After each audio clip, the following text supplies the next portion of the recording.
El siguiente ponente lleva asesorando a emprendedores durante los últimos 15 años. Siempre he pensado que las startups, tiene una frase que a mí me encanta y dice que las startups nacen, crecen, cierran o se venden. Ha acompañado a emprendedores en todos estos momentos, aportando sus conocimientos jurídicos y su experiencia de vida de casos de éxito y de fracaso de otros tantos emprendedores. Como buen mallorquín, le encanta la vela, pero también ama la montaña y compartir una buena chimenea con su familia y con sus amigos. No. Vale, me lo está poniendo. Vale. Déjalo así, ahora... Es que porque salga la foto ahí, que le reconozcan todos, ¿no? Es que... Bueno, no pasa nada. Bueno, pues con todos vosotros, Ignacio Lacasa, fundador de Across Legal. Aquí le tenéis.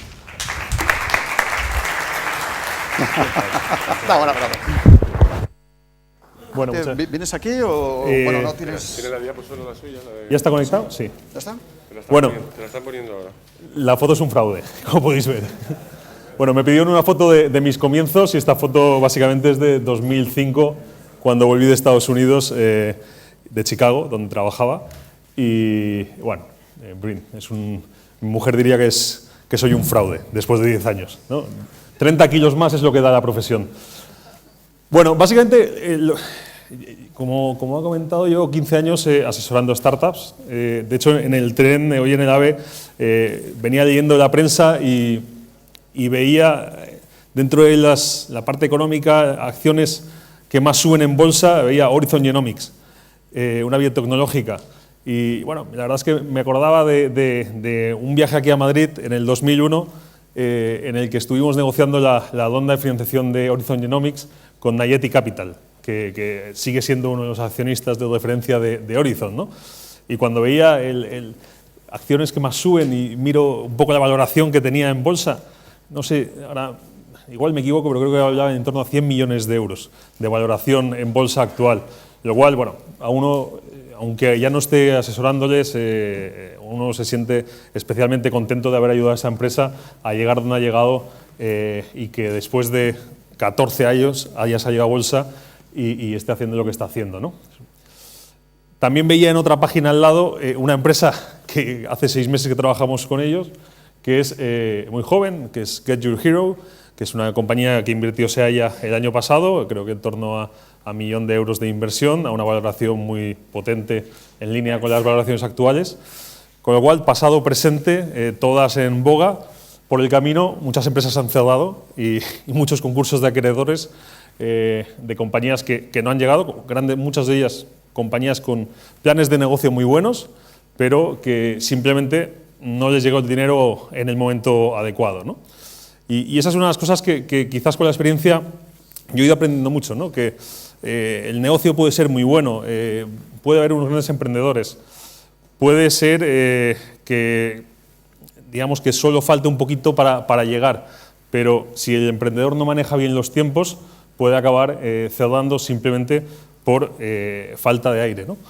Me acuerdo que escuché a Vallejo, al fundador de, como él dice, el fundador de Bybit, ¿no? Unos fundadores de Bybit, en una charla, y decía, como emprendedor uno tiene que marcarse muy claramente sus líneas rojas, ¿no? Es decir, ¿cuándo decido que llego hasta aquí y no más, ¿no? Y creo que los emprendedores se encuentran muchas líneas rojas en lo que es la vida de la startup, ¿no? Las líneas rojas tienen que ver, pues, con la financiación, por ejemplo, con las garantías personales, con los bancos, con las garantías personales con los inversores a la hora de negociar pactos de socios. De alguna forma, el emprendedor va en un campo de minas un poco sorteando y buscando, de alguna forma, llegar al éxito y pasar a zona segura. Eso es lo que intentamos nosotros hacer desde como digo, hace 15 años. En mi caso, empecé el 2001 a trabajar con emprendedores, estuve una temporada en Chicago trabajando con empresas ahí y cuando volví decidí ser también emprendedor y fundé lo que es Across Legal, el despacho que represento y que nace en Barcelona y que ahora estamos abriendo oficina en Madrid este año. A partir de ahí, un poco, bueno, hemos querido hacer una charla un poco fluida y sin PowerPoint y práctica para que también se puedan hacer preguntas si alguien tiene alguna inquietud. El primer momento en que hay inquietudes legales por parte de un emprendedor es cuando tiene que comenzar el negocio. La primera pregunta que nos encontramos siempre cuando vienen con un PowerPoint o una idea brillante es, bueno, ¿y dónde monto el negocio, no? ¿Lo monto en España? ¿Lo monto fuera? ¿Monto una SA? ¿Monto una SL? ¿No? Bueno, esta segunda parte normalmente se acaba rápido, ¿no? No conozco casi ningún caso más que por temas regulatorios que en los últimos 15 años se haya tirado directamente por una SA, ¿no? Con lo cual, ese tema, digamos, no gastemos en abogados. Salvo que haya temas regulatorios, directamente está solucionado. A partir de ahí, ¿dónde monto? ¿En qué país? Yo ahí, mi experiencia, aunque yo soy abogado español y por tanto no me dedico a asesorar a montar en UK o en Estados Unidos, mi experiencia normalmente es, bueno, ¿y dónde vas a estar tú dentro de 2 años, ¿no? Intentar un poco ver a largo plazo. ¿Dónde vas a levantar capital? ¿Vale? Una de las cosas que hemos sido un poco identificados como especialistas en Barcelona es en ayudar a emprendedores a irse a Estados Unidos. ¿Vale? Llevamos bastantes años, al menos 8, ayudando a compañías que reciben inversión potente en Estados Unidos y que el inversor lo primero que dice es, bueno, aquí tienes un business bridge, pero te quiero en Estados Unidos dentro de un par de meses como máximo, ¿no? Entonces, algo en lo que hemos tenido que trabajar mucho es en ayudar a estas empresas a hacer lo que se llama el flip a Estados Unidos, el cambio a Delaware, y buscar fórmulas con la bendición de Hacienda y con todas las garantías legales para hacerlo. Con eso uno aprende que el camino es muy complejo. O sea, suena muy bonito, se puede hacer, tal, sí, se puede hacer, pero el camino es complejo. Por tanto, la primera recomendación cuando uno monta su empresa y su negocio es ¿dónde quieres estar dentro de 2 años? Si me dices Estados Unidos, voy a levantar inversión en Estados Unidos o en UK, por temas regulatorios me interesa estar ahí. Bueno, UK no es problema porque al final dentro de la Unión Europea es muy fácil moverse. Hay, digamos, mecanismos de neutralidad fiscal para hacer ese cambio. En cambio, si me quiero ir a Estados Unidos ya no es tan fácil. Por tanto, si eres un emprendedor que tiene capacidad económica desde el minuto 1 para asumir 10, 15.000 euros más de gasto anual en montarlo directamente en Estados Unidos y tener una filial en España para la operativa, bueno, pues es un tema a plantearse, ¿no? Igual que si eres un emprendedor que también tiene el presupuesto suficiente para, desde el principio, montarte tu sociedad de cartera, es decir, tener tus acciones en una SL, invertir en la sociedad pues a través de tu propio vehículo. Tiene sentido. ¿Por qué? Pues porque hoy por hoy no se pagan impuestos si vendes acciones que representan más del 5% en la compañía y ha pasado una serie de un periodo y tal y cual. Pero tiene sentido y todo depende siempre de la decisión de presupuesto que tiene uno al principio para destinar a la planificación, que no siempre uno tiene, porque la mayor parte de emprendedores van haciendo bootstrapping.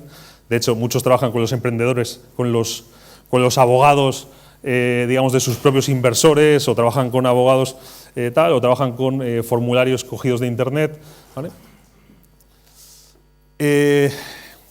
Volviendo, digamos, una vez a la decisión de cómo constituir una sociedad, ¿no? Ya ahí la siguiente cosa es, como decía, el tema de los asesores, ¿no? Yo cuando volví a Estados Unidos no era consciente de lo divertido y lo lucrativo que era trabajar con emprendedores, ¿vale? Y suena muy mal decirlo, pero realmente si comparo mis clientes PYME o comparo una startup, la demanda de servicios legales de una startup es continua. Es decir, normalmente una startup no puede vivir sin un abogado durante más de 10 días. ¿Por qué? Porque si no está firmando un ENISA, está firmando un CEDETI. Si no está firmando un CEDETI, tiene una situación de causa de disolución en la compañía que incurre en responsabilidad personal del administrador y tiene que saber cómo mover eso y tiene que tener un abogado que le asesore de cómo solucionar esa situación. Por tanto, la verdad es que cuando llegué a España escogí un buen nicho para volver a trabajar aquí. Y que el tiempo ha demostrado, esto era en 2006, el tiempo ha demostrado que esto va y sigue creciendo sin ninguna limitación. La siguiente cosa que yo quería incidir un poco es, ya una vez constituida la sociedad, era el tema de la búsqueda de inversores, ¿vale? Yo creo que una de las cosas que los emprendedores hacen peor es la parte, digamos, de análisis previo de quién tiene que ser mi inversor, ¿vale? Yo siempre les pregunto, cuando me piden, oye, vamos a hacer una ronda, tienes un term sheet, tienes un modelo, una plantilla, siempre es la misma propuesta, ¿no? Una plantilla, algo gratuito que puedas mandar y tal. Mi primera pregunta es, bueno, pero ¿quién va a ser tu inversor? Es decir, ¿a quién vas a buscar? ¿Vas a buscar un venture capital? ¿Vas a buscar una empresa pues, que invierte en fase seed? ¿Vas a buscar business angels? ¿Vas a buscar un fondo de fuera? Porque el approach es totalmente distinto. O sea, lo primero que tiene que hacer un emprendedor es decir, bueno, ¿quién va a ser mi inversor? ¿Vale? O ¿quién quiero que sea mi inversor? ¿Vale? Y a partir de ahí, según el perfil de inversor que uno va a buscar, tiene que plantear la búsqueda de una forma o de otra. Por ejemplo, alguna vez he tenido esta conversación y me dicen, no, vamos a buscar unos friends and family con unos business angels, todo eso agrupado. Pues bueno, entonces montas un term sheet con una serie de condiciones en las que el emprendedor más o menos tiene flexibilidad a la hora de gobernar la compañía, a la hora de crecer, y al mismo tiempo protegiendo a los minoritarios para que de alguna forma haya un cierto balance, en un cierto equilibrio dentro de los contratos.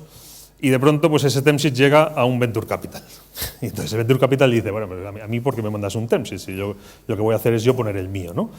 Y ahí, digamos, de alguna forma el emprendedor, un poco por desconocimiento o falta de educación previa, quizás por el propio abogado o por los mentores o gente que la está asesorando, pues comete este tipo de errores que llevan al traste una operación de financiación, por ejemplo, ¿vale? Por no saber acercarse correctamente a los inversores. En la medida posible, como lo han dicho, yo creo que es una frase muy repetida, ¿no?, de Caviedes, y lo han dicho antes también, ¿no?, si puedes evitar tener un inversor, pues evítalo, ¿no? Qué mejor que crecer con tu propio dinero, sin garantías personales y apalancándote con el dinero de otros, con bancos o con el gobierno, ¿no?, que en España tenemos la suerte de que haber bastantes subvenciones y préstamos blandos. Pero si tienes que ir con un inversor, pues lo primero es intentar definir, si ese inversor que busco es un inversor que quiero que me deje controlar mi compañía, pues buscaré un perfil X. Si lo que busco es un venture capital con capacidad de que me haga crecer internacional, pues lo haré de otra forma, ¿vale? Después tenemos las alternativas más modernas, que es el crowdfunding, tenemos todas estas vías que están surgiendo y que son el futuro, claramente. Yo he estado involucrado con varias plataformas de crowdfunding, asesorando y un poco, incluso del otro lado diciéndoles, oye, aquí tenéis una serie de fallos en el sistema que os van a generar un problema dentro de un año o dos cuando se haga el exit, ¿no? El crowdfunding es algo que viene para quedarse y va a ser un éxito seguro porque lo está siendo fuera, pero hay muchísimas incógnitas en España con la legislación. Una cosa tan tonta como un exit, ¿no?, de una compañía invertida por crowdfunding, pues bueno, yo me acuerdo que hablaba hace medio año con una plataforma y me decían, es que no sabíamos que tenía que pasar por el notario para vender las acciones, el inversor que había invertido vía crowdfunding. ¿Y cómo lo haréis? Bueno, pues no lo sé, no tenían planeado. Entonces, a partir de ahí, como cosa que es muy novedosa, la regulación que vino es buena porque ayudó a que el sector se regulase, pero por otra parte también genera una serie de cosas que en la legislación no están preparadas en nuestras sociedades y que se irán solucionando con el tiempo, ¿vale? Una vez definido que uno va a ir por la vía tradicional del inversor, business angel o similar, pues como lo habitual, como sabéis, es montar un term sheet, ¿no?, un documento en que se regulen las condiciones de la inversión, tal y como tú la planteas. Es decir, al final, yo al menos en la experiencia que tengo con la mayor parte de clientes míos que son más senior, que tienen experiencia, que han hecho más de una ronda, que en parte, como decía antes el compañero de Civeta, son emprendedores que los inversores buscan, pues porque de alguna forma tienen una trayectoria, son pues una reputación de honestidad, que son gente que puede haber fallado en el negocio, pero que se sabe que son gente que persevera y que tiene buen olfato para ideas. Pues este tipo de inversores son capaces de generar, de emprendedores son capaces de generar un term sheet pues con condiciones muy peculiares y muy distintas de las que haría cualquier otro emprendedor. Por ejemplo, yo hace un año pues cerré una ronda en la que, y de hecho estamos haciendo ahora otra, en la que se está levantando casi 5 millones de euros y se está mandando el term sheet con las condiciones que son muy sencillitas y a partir de ahí el inversor manda el dinero con el term sheet, ni siquiera con el pacto de socios. Es decir, no es lo estándar, eso lo puede hacer solo un perfil de gente. Un perfil de gente que tiene una reputación, que tiene una trayectoria, ¿vale? Por tanto, no puede coger un emprendedor y decir, oh, este term sheet funcionó, lo puedo aplicar y copiar y utilizarlo para mi operación, ¿vale? Entonces, no voy a entrar en la descripción del term sheet y todas las condiciones, porque yo creo que es algo que os han explicado muchas veces en presentaciones. No sé si quieres que hagamos algunas preguntas, como dijimos con Javier, o… ¿Perdón? ¿Sí, ¿quieres que planteemos alguna pregunta o en Bueno, principio no hay tiempo? como tú quieras, esto al final lo decides tú. Creo que es interesante, ¿eh? A la gente luego le agradece muchísimo si hay preguntas, o sea, Vale, pero… pues, ¿alguien de lo que he comentado tiene alguna cosita que quiera preguntar o duda? O que le haya chocado, que haya dicho una cosa muy extraña, que le haya parecido una tontería y que quiera discutirlo? ¿No? Vale. La hora es un poco complicada. Vale.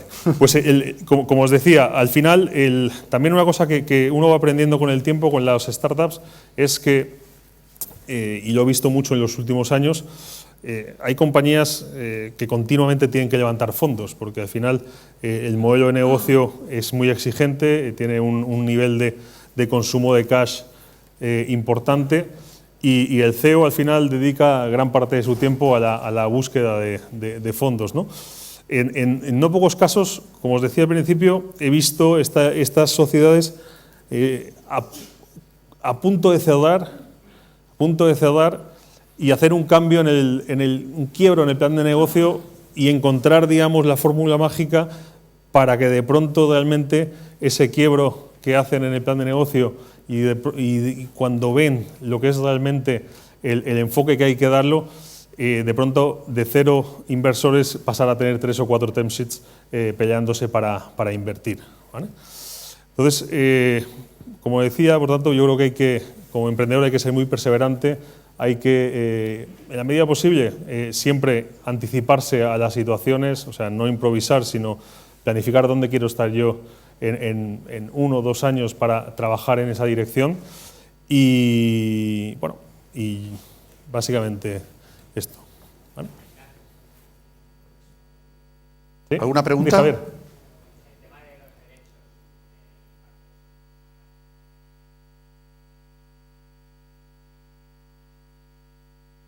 ¿Es una polémica?